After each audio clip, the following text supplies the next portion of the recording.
Hey, what's up, everybody? I want to welcome you to another episode of the Dreamers Pro Daily Recap, where we give you a recap of all of the hot topics that we covered that day. You can catch them in their long format and also catch it fully streaming for free on Apple Podcasts. Okay, so the NBA season is pretty much kicking off today because with Media Day and all of that.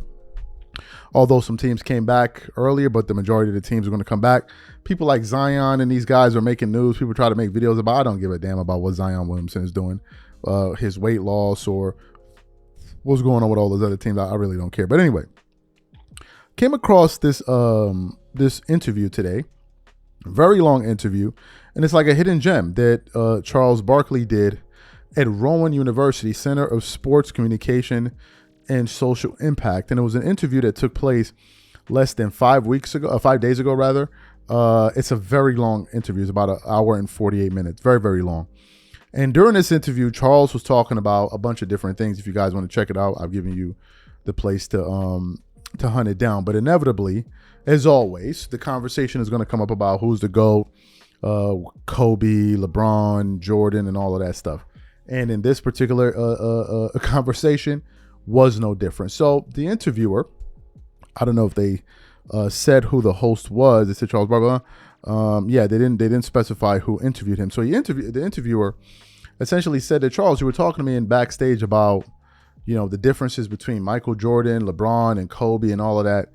And Charles Barkley began to explain why he has Kobe and Michael at a different level. And for him, the reason he ranks those guys so high, I believe, has to do with mindset. And it's also important to mention that Charles Barkley does have Jordan ahead of is his greatest player of all time, and he does have Kobe. I think it's his fifth or sixth player, and I think he has LeBron behind Kobe by one spot, either the sixth or seventh position. So it's also important to point out that he does rank these guys in a particular order, right? So what I want to do now is I want to play exactly what Charles Barkley said. I want you guys to take a listen to his reasoning, and I'm going to come back and continue on the show. Take a listen to Charles here.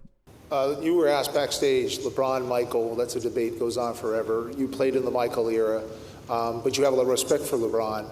But isn't it hard to judge one player from one era to another? Yeah, it always is. And I love LeBron. I think LeBron's a really, really nice man and a great player. The difference between Michael and Kobe and LeBron, those two guys will kill your ass. That doesn't make one way different than one way right or wrong. Michael and Kobe, them dudes, they in my opinion, they were dangerous. They gonna win obsessively. They don't care about you or your feelings. And LeBron, I think he's a great, great player, but I think he's a nice guy. I don't think many people walk around in our generation saying, man, that Michael Jordan and Kobe Bryant's are nice guys. Those words were not spoken, but they're all great. I just said, in my opinion, that guy's gonna win no matter what. Yeah. I've said that, I says, those are the three best players I've probably ever seen, but I said, but those two are different. They're going to win no matter what. They're not worried about it. Like Kobe didn't talk to his teammates. That's been like, no, we can't be friends.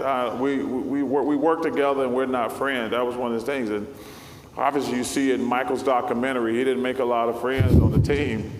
But, and like I say, I don't think, I try not to judge which way is right or wrong, but I'm just telling you the difference in their personalities. Excellent. So you heard what Charles Barkley had to say. For him, it's a mentality thing. And look, that's one of the things that attracted me as a fan to Kobe Bryant is also his mentality. It's just, it's something that when you witness it, you're like in awe of it because the guy had so much mental fortitude. He was just so focused on winning, so competitive. I was thinking about this yesterday. When Kobe was playing, especially like from 2007, 8 on, at the end of every post game, at the end of every scrimmage, I would go there and to the Lakers website on NBA.com and listen to every single interview Kobe did, whether after a practice or after. I listened to all for years and years and years. And you could just hear in the guy's voice that the guy was just on a totally different wavelength when it came to just being a competitor. I remember once something had happened with Carmelo Anthony, like a good piece of good news. And the reporter was trying to ask Kobe about like what he thought about it. And Kobe was getting a little bit irritated as the guy was asking a question. And Kobe, at the end of the interviewer's question, he said, I don't have any thoughts. He said, I have no thoughts on him. This is somebody that he was friends with. He said, I have no thoughts about the guy. And looking back at it now, I believe that in Kobe's mind, during a regular season, these guys, like, it's me versus them. There's no us here. There's no like, we cool. There's none of that. So I don't care what's going on with him. I don't want to know what's going on in his life. That is his business, whatever is happening in his life. I was like, wow, what a mindset.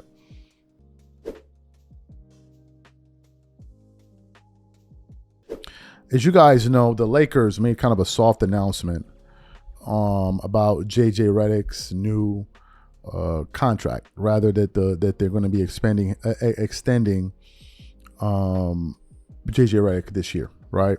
Now, I don't remember his original contract. I think it was, let me see the contract. I don't remember his original deal that he did with the Lakers. I think that I don't remember what it was. I don't remember the exact details of his initial deal. But I'm hearing that his contract could be potentially worth this new one, $45 million. And the first deal that he signed was a 4-year, $32 million deal.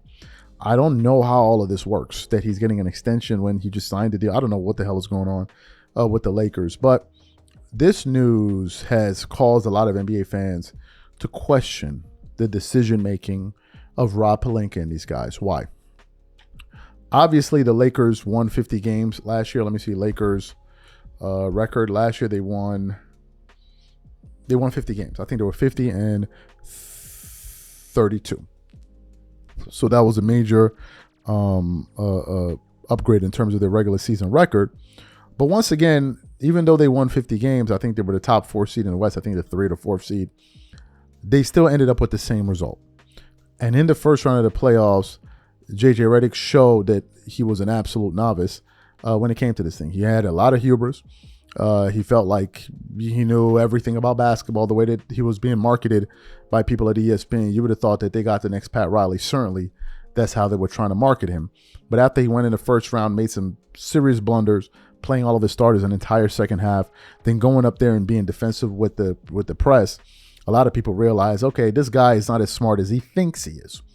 So a lot of people are kind of confused and confounded as to why he's being offered this contract extension. And one of those people is former ESPN staffer here, Amin El-Hassan, and he basically called out the Lakers like, bro, what is this? So what I want to do now is I want to quickly play what he had to say. His comments are really short, less than a minute or so. Take a listen to it, and I want to come back and react to his comments. Take a listen to what he had to say here. I honestly don't know what would compel. How many times have we seen guys be like coach of the year and they get fired the next year? Man, we saw a coach of the year get fired before he got the trophy. Remember Dwayne Casey in Toronto? Oh. He got fired, and then 2 days later, like, by the way, the coach of the year this year was Dwayne Casey. Right. So the idea that you would extend someone after 1 year when you had him signed for 4 years to begin with, I don't know. Like, I get that you're like, oh, we can lock him in at whatever price now, but how many times have we seen these things go south? And most of the time, it's not because, it turns out he wasn't so good of a coach after all. Most of the time, it goes south because of what? Because the personality. So you heard what he had to say. What are my thoughts about this? I don't understand why the Lakers did this exactly, right? Given the way that they had been doing things previously. Darvin Ham was under contract. First year, he got to the Western Conference Finals. Next year, he got to the first round, and he was gone. And then JJ Redick essentially repeated the same outcome, the same result, and he gets an extension. Why? Wouldn't conventional wisdom tell you that, okay, if this guy at least got to the second or third round or even the finals, you give him an extension? But why give him an extension when he got the same result as the guy that you just fired after 2 years, who actually did better at the job than he did. A lot of people are confused by this. And then they put out this ridiculous story that they try to make a story that I think JJ Redick can spend, 2 hours talking to chat GPT. I'm like, is this what so what is that, and what is this supposed to be meaning? What? And why is this a story? All right, why is this a story? So I'm a little bit confused by this. Now, it's also fair to say that going into last season, I didn't think he would do a good job. And he absolutely made me look like a fool. Not just me. A lot of people ended up had the egg on their face, because a lot of us thought that he was just going to go in there and mess up the entire season. And he didn't. He had a great campaign. Where he showed that he was a rookie head coach was in the playoffs. And I said all of that, slamming clipboards and becoming acting like as if you're losing your mind on the sideline, that doesn't matter. What matters are the result. It doesn't matter, man. Those things are just for the cameras and for his players. That doesn't matter at all. There are players that have they're coaches that have their countenance doesn't change. Look at Phil Jackson. Phil Jackson used to be sitting there. You wouldn't know if the Lakers are up 30 or being blown out by 20. You would not know. So that doesn't matter. But I do think that JJ is going to have to prove himself. He's going to have to prove himself, even though they've given him an extension. And I don't know why. Right? I don't know why they gave him an extension. It's not like as if he did something that was so innovative, although a lot of people that were JJ Redick supporters and apologists last year tried to make it seem like he was doing something groundbreaking. Because I think the reason they were doing that was because he was a LeBron hire. So they were trying to make it seem like this guy is greater than what he is in reality, when in reality he was just another coach. It's just the sad truth. They were trying to make it seem like this guy was like the best thing we've seen since sliced bread, when in reality we had seen other coaches have great years. I mean, for example, when did they have Frank Vogel? Frank Vogel had the team, I think, in the they had Vogel in the bubble, if I'm not mistaken.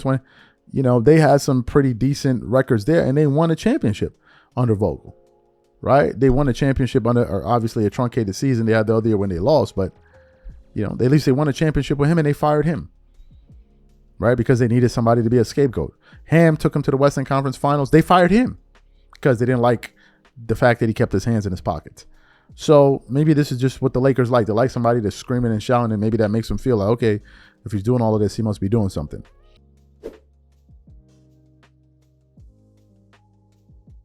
The NBA season is about to start now, and we're going to have to just hope that these guys put forth an effort this year and give a damn, especially about the All-Star game. But one of the biggest conversations that has been taking place over the last few weeks during the offseason was some comments that Commissioner Adam Silver had to make, where a reporter was asking him about the new setup for this coming season in terms of viewers and fans, how they're going to gain access to the games. And the commissioner essentially said that the NBA is a highlight league, essentially saying that if you want to catch the game, you can catch the highlights. Those comments didn't go over well, and he inevitably had to come out and clarify what he said, because it was just a bad look, right? And it was essentially the NBA saying, look, you guys are priced out. If you can't afford to pay for all of these various packages, tough, right? Now, I'm lucky because I'm outside of the States, so I get to watch all of the games on League Pass. So when people were complaining about this before, I was like, what are y'all talking about? Just sign up the League Pass and watch it. Just sign up the League Pass and watch it. Oh, ignorance. It was only until I was in New York a few months ago, and I tried to watch an NBA game, this was during the playoffs, on League Pass, and it wasn't working. I'm like, what's going on here? And I was like, oh, I see what you're saying now. And had it not been a playoff game that I saw on ESPN, chances are if it was a regular season game that I wanted to watch, I wouldn't have been able to watch it. So I'm like, okay, this thing is a serious issue. So now you're telling me if I'm an avid NBA fan and I want to watch the games, I have to cough up all of this money to watch all. What if I don't have the disposable income? It's like almost like as if they didn't look at their customer profile. I don't know, right? But it didn't go over well. And one of the voices that have been calling out the NBA for this is Charles Barkley. Charles Barkley, to be fair, has always spoken from the vantage point of a fan. And I think is one of the reasons so many people gravitate towards him, because Charles seems like a real person. A lot of these other guys seem like they're living in a bubble. And you can tell by a lot of the things that they talk about, some of the things they complain about, right? Charles seems to get it. He seems to look at the NBA from a fan standpoint, right? And it's one of the reasons some of his peers are not fans of him, because they feel like he shouldn't be taking the position of a fan. He should be supporting us, right? So during a recent interview that Charles Barkley did at what's the university? Rowan University Center for Sports Communication and Social Impact. This very question was brought up. And Charles Barkley essentially said that the players like LeBron James and Curry and all of these guys have made it clear that they've turned their backs on NBA fans. So what we want to do now is want to play what Charles had to say. I want you guys to listen to it. And then we're going to come back and react to his comments. Take a listen to what Charles had to say here. The NBA signed an 11-year, $76 billion media deal. Charles, billion. Yeah, it's going to be interesting how the public reacts to that. So we have about, I think, 7 players making like $70 million. In the next 3 or 4 years, we're going to have guys making 80, 90, 100 million a year. And then when these guys say, I can't play 2 days in a row, I think it's I says, yo man, we just can't keep crapping on the fans. Like, I think the fans at some point do have a breaking point. They're like, I don't mind you, well, I mean, we don't care if you make $100 million. We don't care if you make $30, $40, $50 million, but I bought my kids to see you play this one time this year. You played last night. It ain't like you no damn steel worker. It ain't like you're a nurse or a fireman or a cop or something, or somebody's in the armed service who like have to work every day. So I think it's going to be very interesting. I think the first thing is they told the fans, we just want the most money. Y'all find the games on your own. I think that was the first thing. I'm like, I'm not sure you should do it like that.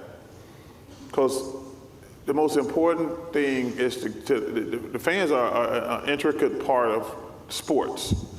But the first thing, like, hey, we just gonna take the most money. We don't care what network is shown on. I think that was the first thing, like, yeah, you really don't care. And then, like I say, I never talk about how much money people make. Whatever you make, whatever you can get. But if you start making $85, $90 million a year and you come to Philadelphia one time a year and you're like, no, we played last night. I'm not going to play LeBron and Luka or Steph or KD. Like, okay, you guys really don't care about the fans. So I think it's going to be very interesting near the next couple years. So you heard his comments. I think he's on the money. I don't think he said anything that's controversial. I think he said what was true. They don't, and it's clear. And it's clear. This current gen of fans of players don't care about the fans. It's clear. Guys just sit out whenever they want to. They don't care. This is a different era of players, bro. It's a different era. I'm from the Kobe Bryant school of things. Kobe would play. He would play.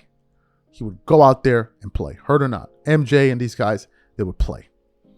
It's just a different mindset. Those guys took pride in trying to play as many games as they could. They took pride in it.